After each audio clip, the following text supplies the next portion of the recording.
Alright, here's a quick one about setting up training mode well, and some other, like, quick little basics. Why you're losing to certain things that you think you should win. And that's it. This should probably be it as far as, like, the for dummies kind of stuff, or the, quick and dirty kind of stuff. After that, it gets a little more complicated, so we're not really going to go crazy with it. But the first thing we're going to talk about is, why do you lose to certain things? Okay, so I'm going to record Jackie, and I'm going to record him doing shit that you guys lose to all the time. This is stuff you complain to me about, so I know you're losing to it. Right? Let me actually mash even harder.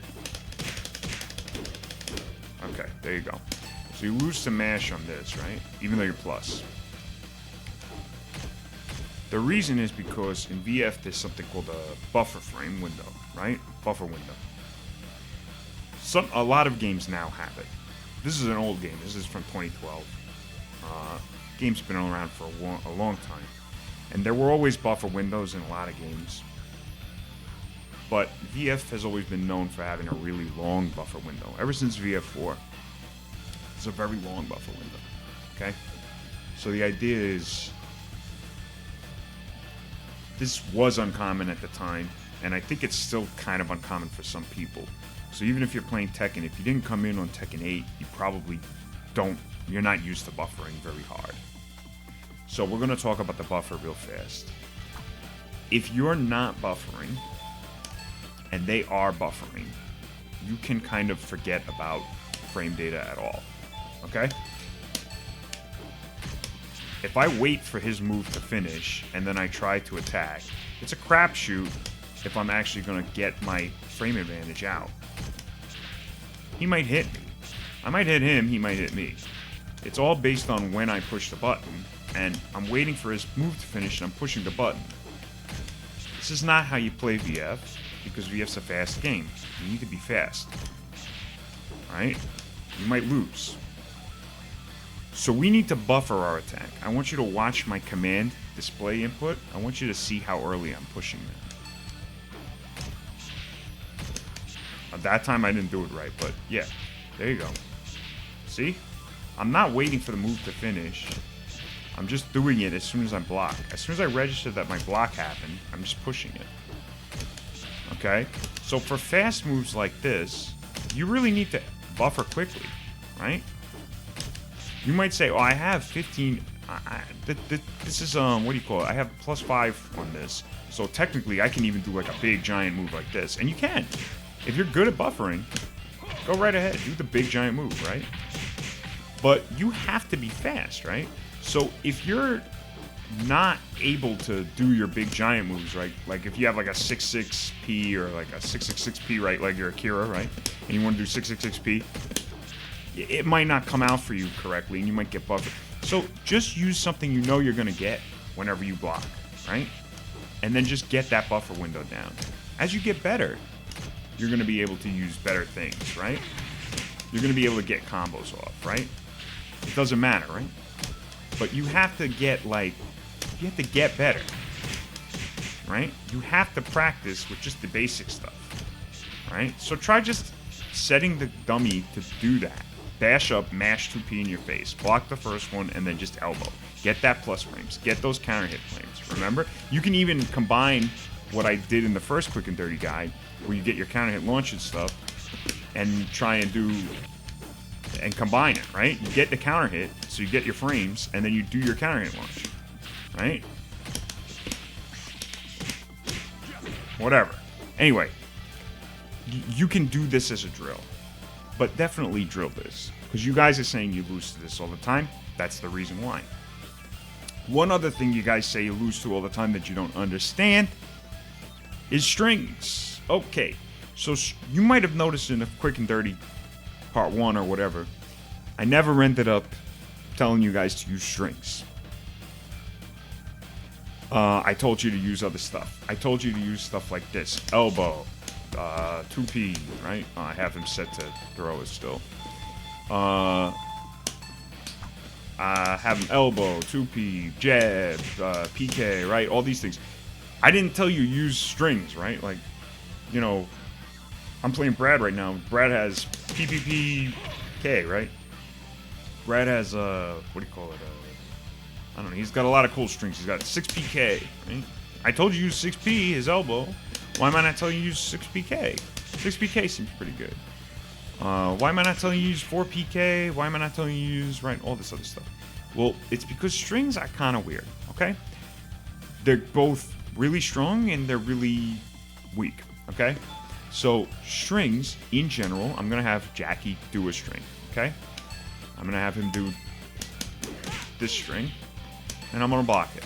Generally speaking, here, let me actually put the display correct so that you can see. Generally speaking, strings are pretty negative on block. They might not all be punishable like this. This is extremely punishable, by the way. That's a punish. These are, they're pretty bad on block usually, right? They may not be always, you know, minus 16, minus 10, minus 12, right?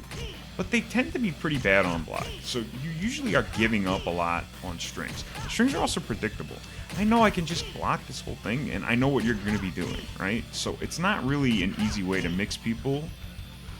And strings kind of also have other big problems. Like, if I evade during the string, I can just let the whole thing miss, and then I can, like, punish you for it, right? So that's, like, a pretty big deal. And some strings actually have even worse properties, right? Like this string, which seems pretty good. I can, like, duck, and then I can really just, I can mess you up after I duck it, right? So I can just, you know, whatever. Yeah, that was a punish. So I can do whatever. So strings are predictable. They're not very, you know,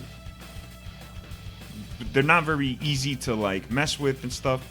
And they're predictable, and they're usually pretty bad on block. So strings I told you not to use. But when you get past that basic kind of counter-hit fishing style of play, you might start doing strings more often. And you might see strings more often. So let's talk about some of the unique properties of strings, just so that you don't get screwed up by them. So I'm going to do, let's do a heavily delayable string first. Okay, I really delayed that last hit. But it still is going to hit me, even if I'm jabbing. I'm doing my fastest attack, and I'm going to get hit. Because strings have, like, a priority system where, unless it's the slowest move of all time, there are a couple of moves that are so incredibly slow at the end of strings you can interrupt them, but unless it's one of those very specific moves, you are going to get hit if you try to interrupt a string and they continue the string, okay? Even if they delay super long, even if they delay as long as humanly possible, I'm going to try and, like, see how long I can do it. Yeah, that's really long, right? Nope. Even when I'm plus coming into it. Nope. Doesn't matter. Nope, can't do it. Strings have a special property like that. You can't interrupt the string, period. Unless it's, like, one of those very specific moves. So don't think that it's normal. So, you know, for all intents and purposes, for the basic play, you're not going to be able to interrupt strings. So that's one of the strengths of strings. Another strength of strings. Strings are immune to... Strings auto-track based on you, the defender. Okay? So let's say that you're sidestepping a lot. I'm going to do this. This is a very quick one. And this has been the case for a long time in VF, by the way, as well. So this is not a new thing in 5FS or whatever. This has been the case. Watch this. If I evade, I can evade, and now I can just hit him, right? I can evade after the string starts, and I can just hit him, right? Now, let's say that he does the string at a regular timing, right? Just nice and fast, regular timing. So we're gonna... Oh, wow. I can't actually... Okay. Even if I evade the second hit, okay, this is a bad string for this. I'll show you with a longer one, or one that, like, lasts longer, or whatever. Or that, yeah, we'll just do this one, okay? I can evade, wait for it to finish, punish. But if I push a button too early, it tracks me. And that's any button, by the way. Guard, it tracks me. Down, it tracks me. Forwards, it tracks me. Strings auto-track you on evade if you press a button. If you press anything, strings will auto-track you. The reason why this happens is because if it didn't happen, all strings would be garbage. That's it. So, strings auto-track you. You can use this for yourself, right? Let's say that I'm having this issue. People are always evading me, right? You can use this for yourself. If people are always evading you, you can do strings like this, right? So that if they evade the first part of your string, the rest of it will track if they push a button, right? Okay? So you can use that for yourself, for advantage. But when you're evading, just keep that in mind. Don't press anything until the string is done. That might mean that you miss a punish. That's fine. Just don't get hit, right? That's the important thing. You take frame advantage because you're on their side, right? So that's good. Don't, screw up and then blame everything else in the world under the sun for you screwing up. As soon as you evade something, you have to wait for the move to finish before you can try and pressure or punish. That's just it. Likewise, if you're worried that they're going to evade you and punish you, you can do the first 2 hits of a 3-hit string and then try and throw, or do the first 2 hits of a 3-hit string and then try to realign and with a mid or something. Or if it's a 2-hit string, you could do the same thing. Like I could do this, and if I think they're going to try and duck because this is a high, or if I think they're going to try and evade because this is only tracking one direction, I can actually I could just do a jab here, or I could do a second mid because they're ducking, right? Or I could do a throw here because I think that they're gonna, whatever. So there you go. That's another thing you guys are losing to a lot. I know, strings. But keep in mind that stuff about strings. First off, you can't interrupt strings. This string, he can't interrupt this string. I could do the whole thing. He can't interrupt it by mashing in between. Even the last hit, he has to duck the high, or just block the whole thing, or he has to evade at some point, or he has to whatever, but he can't just interrupt. You can't interrupt strings willy-nilly. The only exception, obviously, is, strings that have lots of highs in them, right? So let's say that Jackie is going to be doing some string that has a lot of highs, or a string that has a high somewhere in it, right? Mid. Yeah, this is a mid-high, whatever. Mid-high, right? So I can 2P here to interrupt. I can't 2P in the mid. I can 2P right after the first, right? I can do any low here, actually. What is does he have a, yeah, there you go. Any crushing low that crushes a high, right? I could do it during the high parts of the string, right? So that's another exception, right? That's another exception. And depending on what crush options you have, you might even have really good crush options to deal with strings, right? So you can do that. So that's something you can do to interrupt strings. If you're losing to strings all the time, study the string, go in training mode, record the string, and see where you can see. Where can I evade? Can I evade? I can evade right after the first hit. What if I don't recognize after the first hit? Can I evade after the second? Yeah, I can. Can I evade after the third? No, that's a circular, so I can't, right? You learn these things, basically, just by going in training mode. That's strings. That's what's screwing you up, too. Okay, so last thing that I'm going to show you is setting up training mode to practice your buffer and to practice your specialty stuff. So, you may notice that if I'm playing Brad has goofy stuff. Like if I push 6 after 6P, he goes into this slip stance. This slip stance is cool. You can get stuff out of it, but you don't normally want to use it. You only want to use it sometimes. So how can I prevent that from happening if I want to use 2 elbows in a row as fast as possible? You see I'm trying to do it, and I'm just not getting it. Well, we're going to kill the string by pressing guard right after. So we're killing 6p by pressing guard, and then we press 6p again. Just practice doing this all the time, okay? Practice doing it after punch. Practice doing it after elbow. Practice it with every character. It doesn't matter, because almost every character has stuff that you need to learn how to kill. Strings that you need to learn how to kill. Like, let's say I want to, I want to just do this 6k. I can do this 6k, and then I can do a punch right after, right? If I'm killing. So string kill, is very important by pressing guard. That's an easy one to learn. What's another easy thing to learn? Let's talk about buffering. So, here's some buffer drills that you guys can use. First one, buffer on block. So, we're going to practice buffer on their block, right? We're going to set it to guard and counterattack with a punch. We're going to go to my display settings. I'm going to show detailed stats so you guys can see. My punch is +2 on block. Most characters' punch is +2 on block. Almost every single character's punch is +2 on block. I'm trying to think who doesn't have a +2 on blocks. Punch? No, everybody does, I believe. So, I can beat a 12-frame jab by elbowing here. So, I'm elbowing here. I'm practicing my buffer. If I can't get the elbow to counter hit him, I know that I'm not buffering. That's it. I can buffer 2p here instead. I can buffer, 6p. I can buffer punch. I can buffer stuff that is up to 14 frames, and because Jackie has a 12-frame jab, it'll work.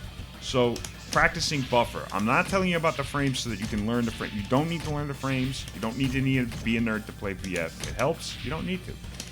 The important thing, though, is you need to buffer. You need to be able to buffer your moves as fast as possible. If you can't do that, you can't win, right? So that's first drill. Second drill, we're going to buffer.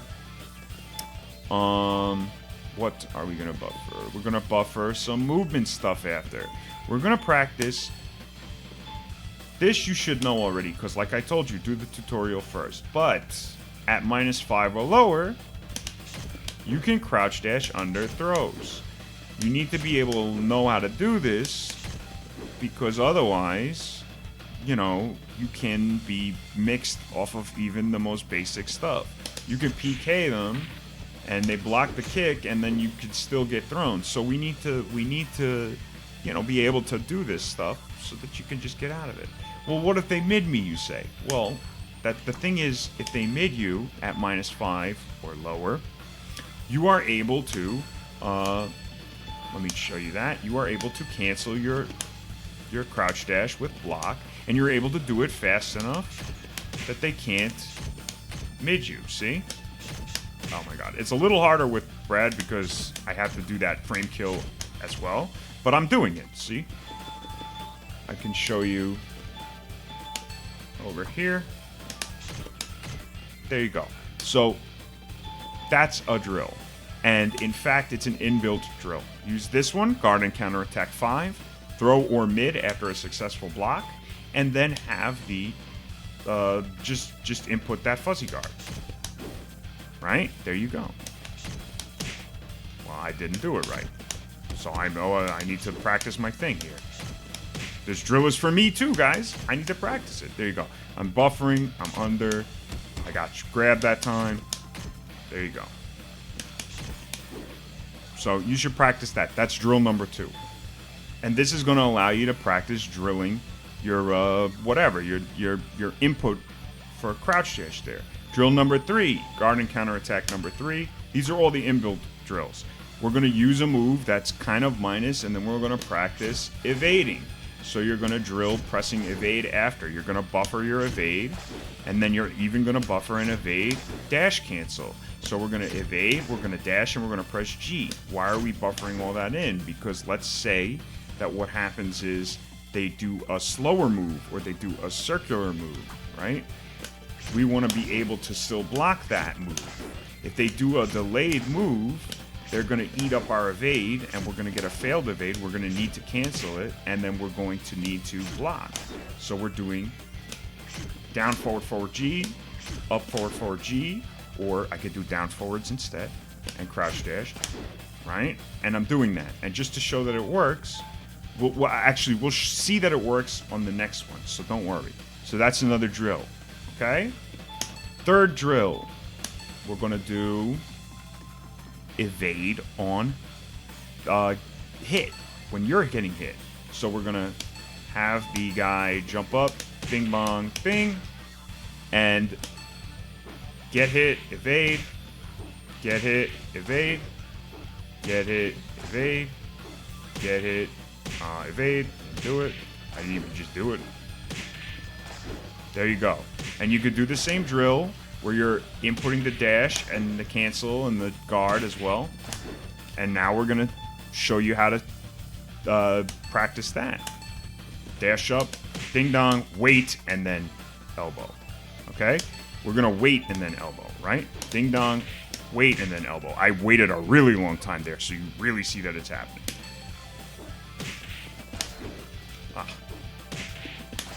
Oh, well, I didn't wait a really long time. What the hell? Ding dong, wait, elbow. There you go. There you go. See? So if I just regular evade, I'm gonna get hit.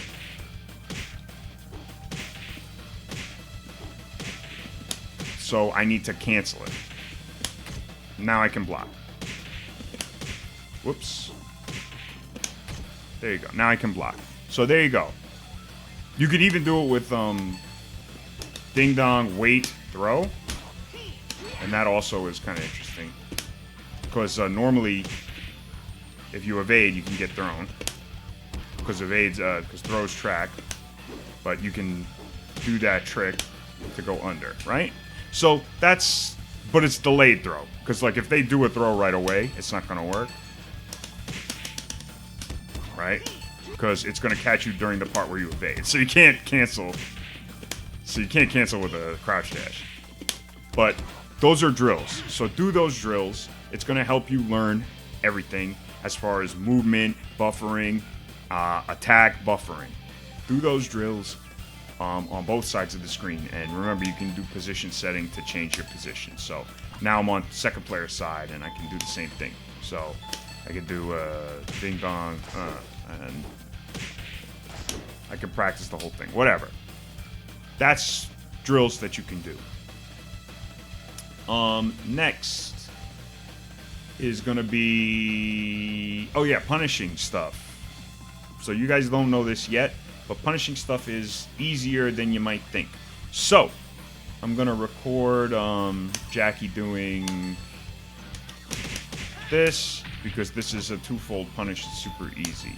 So we're gonna do detailed stats so that you can see. That's minus 16, so I can practice buffering my punishing.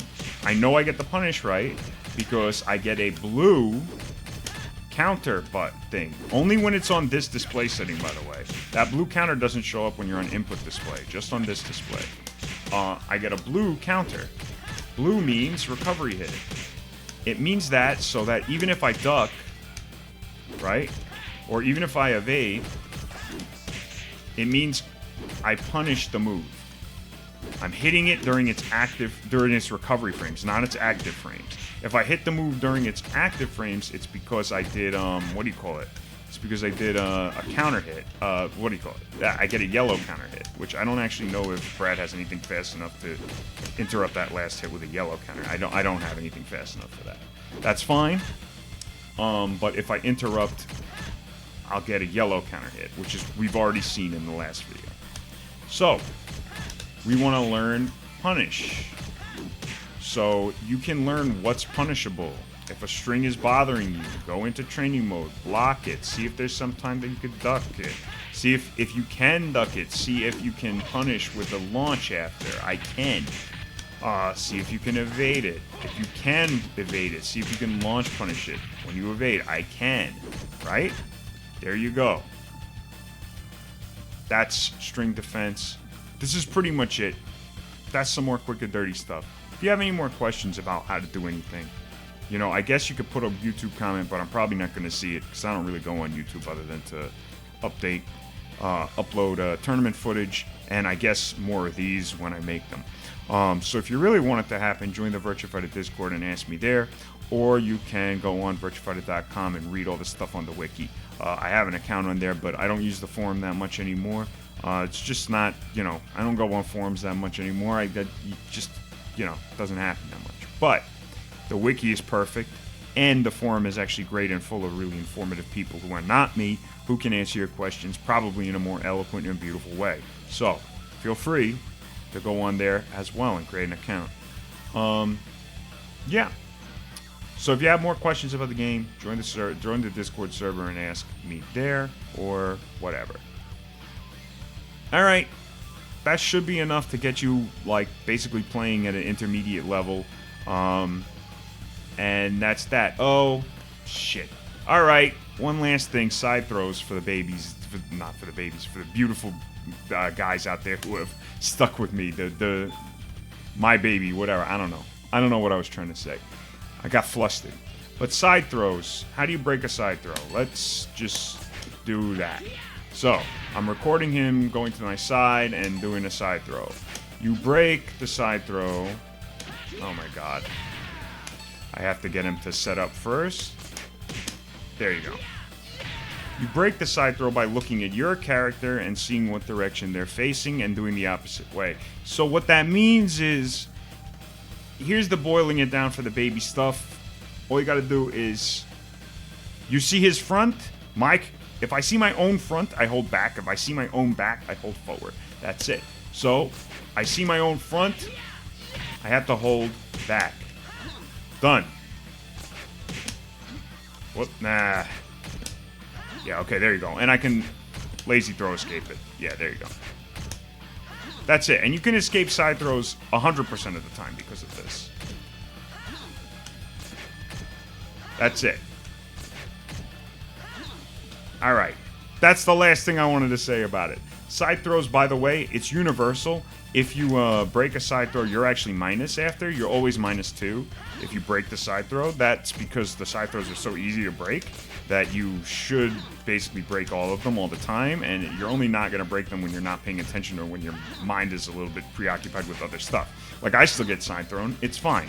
But the thing is, it's pretty easy to break them. So because of that, they still give the other guy a little advantage. In this case, though, that doesn't matter because look at how far that distance is. But in a lot of cases, some side throws are better than others. And you might still be under pressure because you might be -2 and they might be right next to you. So just keep that in mind. That was really the last thing. I can't even think of anything else, but you know what? Go on the Discord and ask. All right, see you later.